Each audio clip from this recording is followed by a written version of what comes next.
Hey there, subscribe to my channel, and also press this bell icon so you never miss any new updates, cause whenever we upload new video you will get a notification on your phone.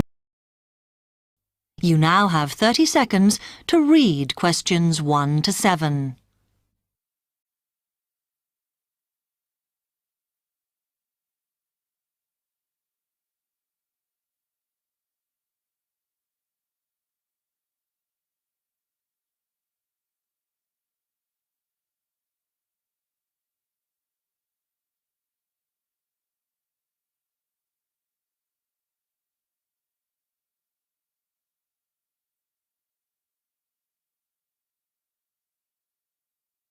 Hi, I've come to ask about the English courses you run for international students. Oh, right.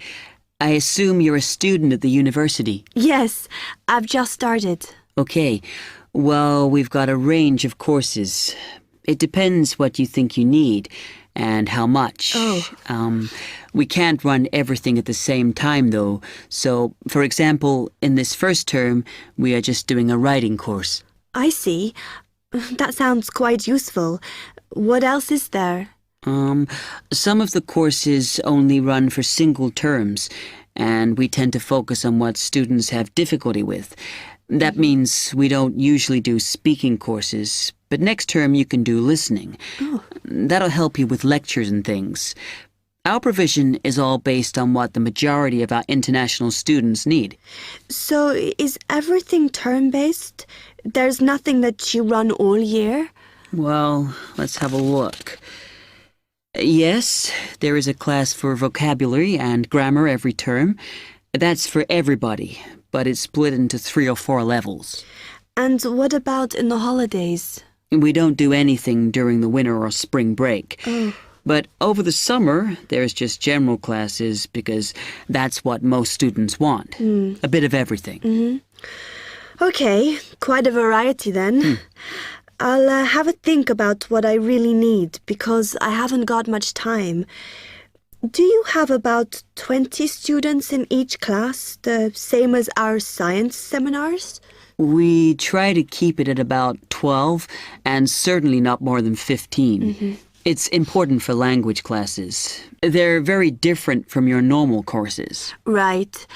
And how much are the classes? The rate varies depending on how many hours you attend, but you shouldn't have to pay.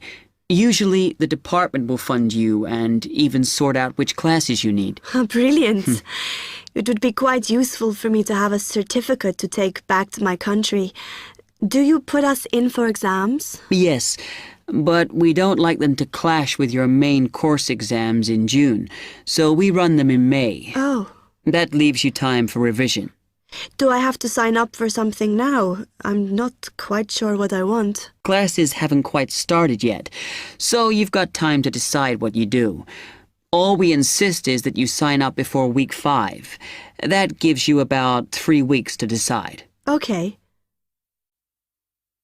You now have 15 seconds to read questions 8 to 10.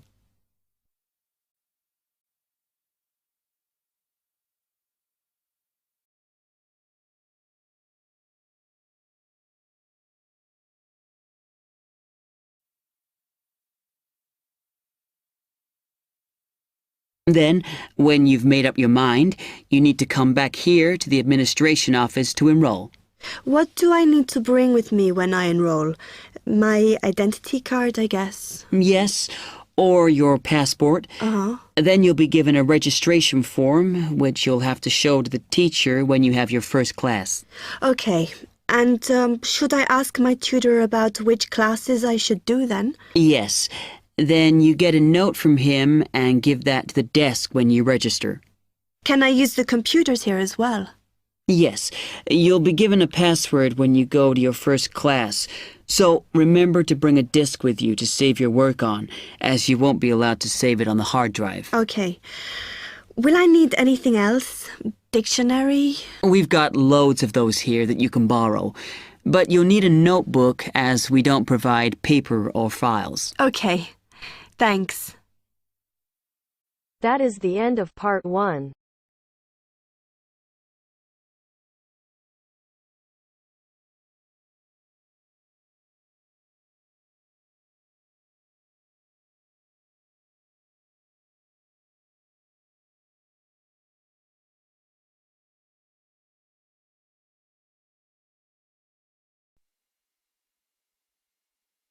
Now turns to Part 2.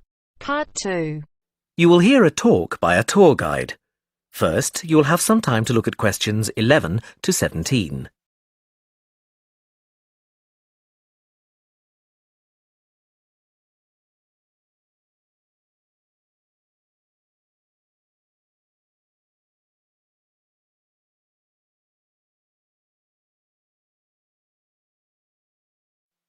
Now listen carefully and answer questions 11 to 17.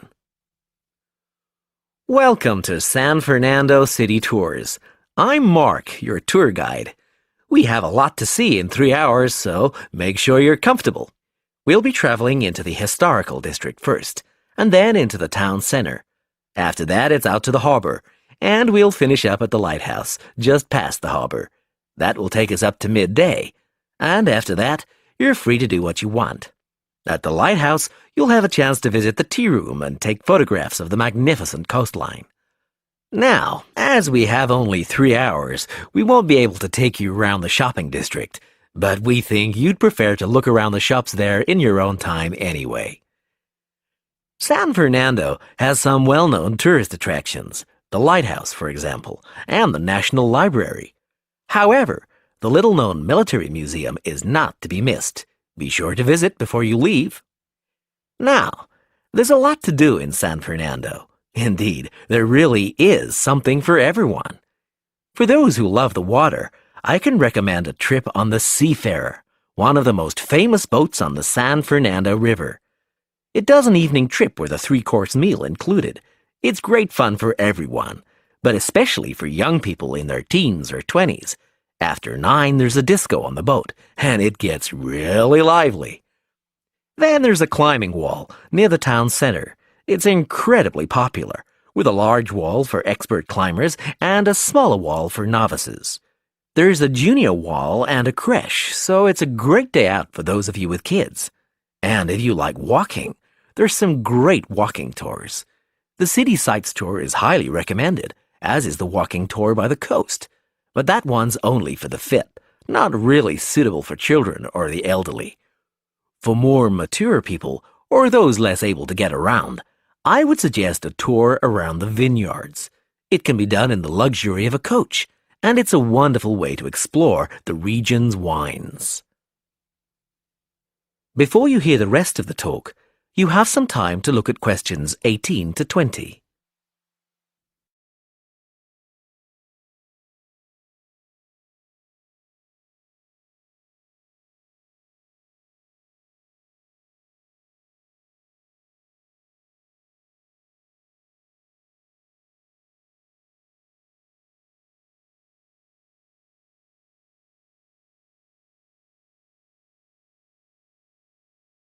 Now listen and answer questions 18 to 20. Naturally, there's a charge for all these attractions, but you can get 15% off if you have an Explorer pass. If you don't have a pass but would like one, the driver here has application forms. Just ask him for one and fill it out while on the tour. Then you hand it into the tour office. Normally, it costs $10, but this year it's just $7. When you hand it in, you'll get your picture taken for the card on the spot, and then your card is ready to use. Remember to show it whenever you pay for anything. The discounts apply not just to tourist attractions, but some bars and restaurants. Basically, everywhere you see a red Explorer symbol.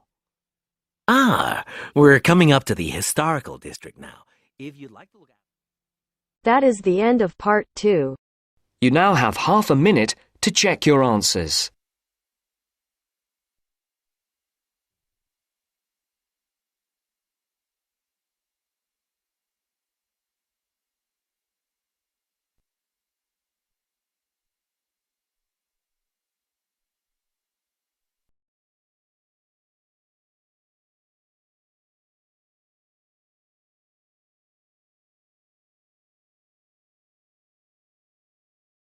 Now turns to Part 3.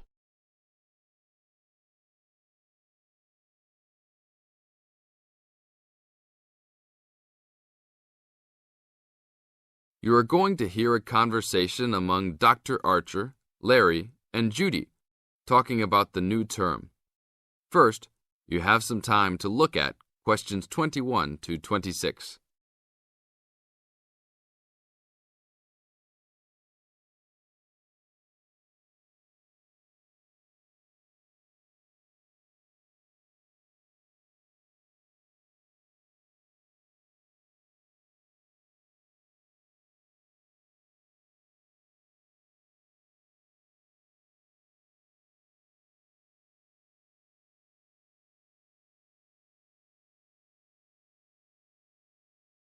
Now listen carefully to the first part of the conversation and complete the notes and table below.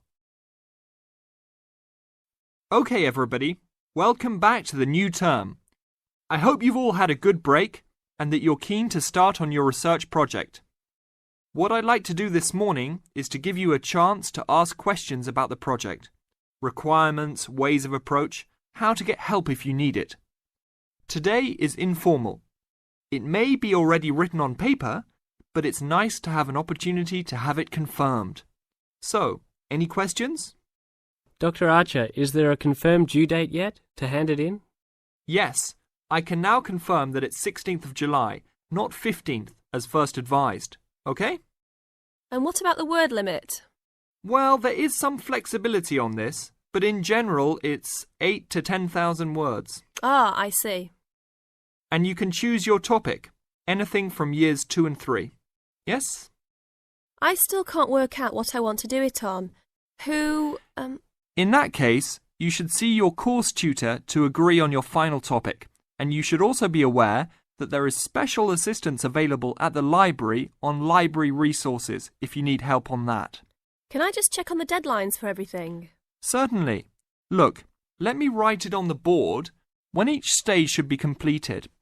First of all, you've got to work on your basic project outline, and that's due in to your course tutor by 21st of February, which is only 2 weeks away, so you need to get cracking on that. Do we have to include a full reference list by then too? No, your reference list is due on 6th of April, which is 1 week later, so you have time to discuss this with your tutor. And when should we be doing the research? Well, that's over a 1-month period, essentially April to May. And the write-up? Well, you need to do quite a bit of research before you get going on your writing, so that's really May to July, with the due date for handing in on the 16th. Any more questions? Now look at questions 27 to 30.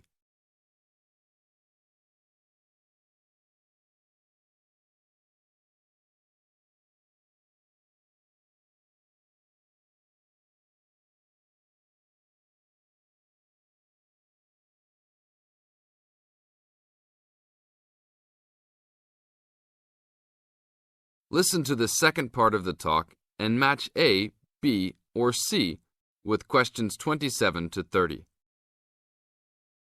Well, sir, just some advice really. It's about the research approach. Would you advise us to use some case studies? Well, Larry, I know these can be difficult to arrange sometimes, but I really feel they are of great benefit in this subject. You can always talk to your tutor if you're having difficulty.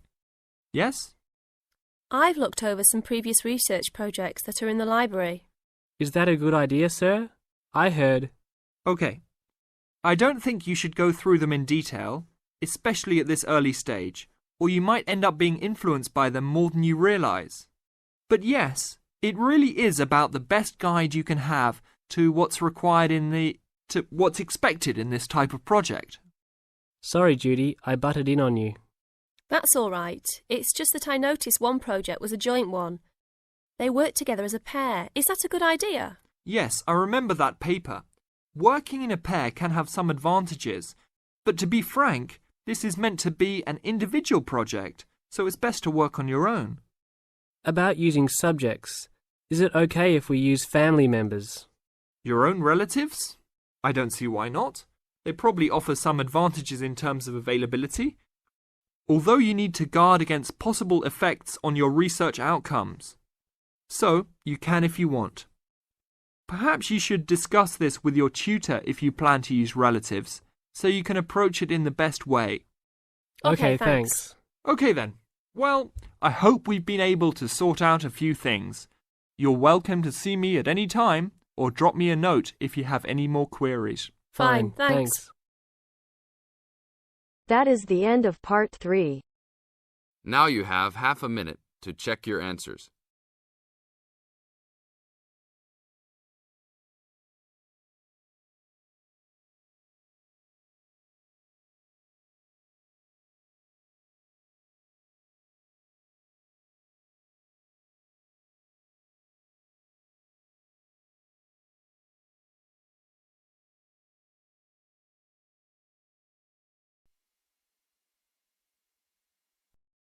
Now turns to part 4.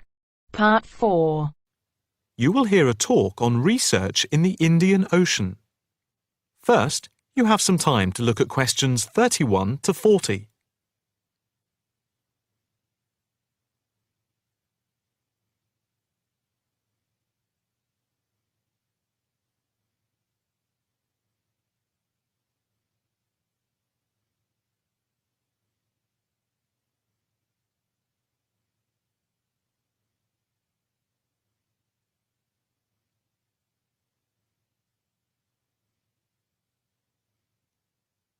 Now listen carefully and answer questions 31 to 40.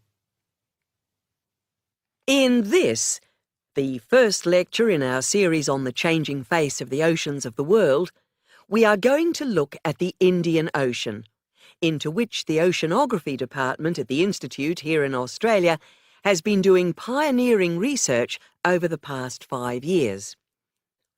Let us start with some facts about the Indian Ocean, to give you an idea of the scope and complexity of the enterprise we have undertaken. As you can see from the diagrams here on the screen, showing the relative size of the planet's 5 oceans, the Indian Ocean comes third after the Pacific and Atlantic Oceans, but is larger than the Southern Ocean and the Arctic Ocean.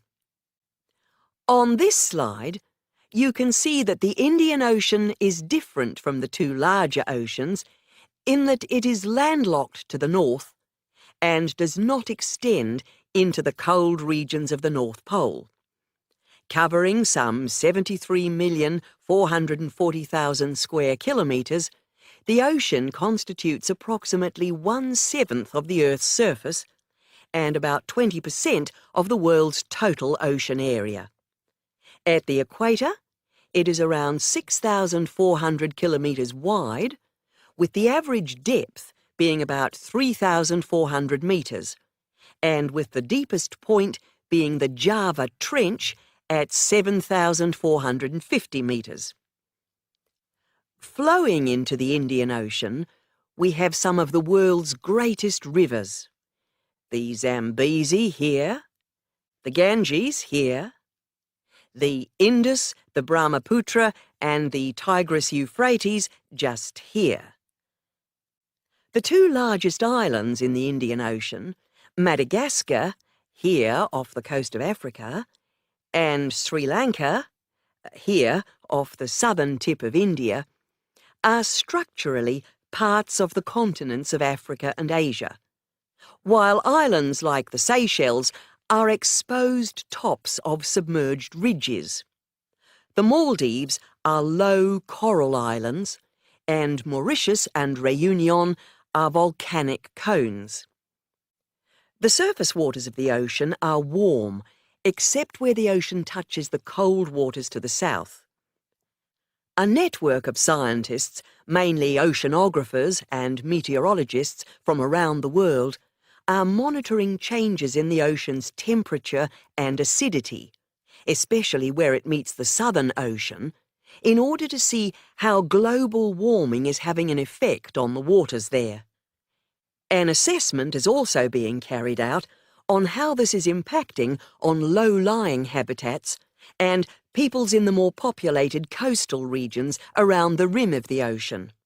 In the warmer north, islands are vulnerable to even the subtlest changes in sea levels and tides, so they are being closely watched. Moreover, a close eye is being kept on wind changes, especially alterations to the monsoon rains, typhoons, cyclones, and any other natural phenomena. In addition to the information sent from the ship that we have stationed off Antarctica in the south of the Indian Ocean, data are being transmitted round the clock from buoys anchored at various points around the ocean. 5 of these buoys are observing ice packs and icebergs coming into the Indian Ocean from Antarctica. Besides the buoys, data on cloud cover and wind and temperature change are received by satellite. Satellite images are also being used to record the size of the icebergs from the moment they break off from Antarctica. Their course is then mapped as they move out into the Southern Ocean. Here at the Institute, the raw data from the various sources are received and the information is then constantly processed by a bank of computers. Once the data have been collated, the next step in the process is the analysis by experts here and at centres around the world, looking for even the slightest shift in patterns of temperature, wind, and sea levels. In the light of the fact that this is a global enterprise, the Institute is staffed 24 hours a day with researchers working in shifts, and we are in constant contact with centres all around the world. In total, 900 experts from around the globe are involved in the programme. The work at the Institute is now into the 5th year of a 10-year data collection, which began in 2003. The analysis of the 5 years to 2008 will be published early in 2009. However, changes in patterns are already being noticed since the data have been gathered.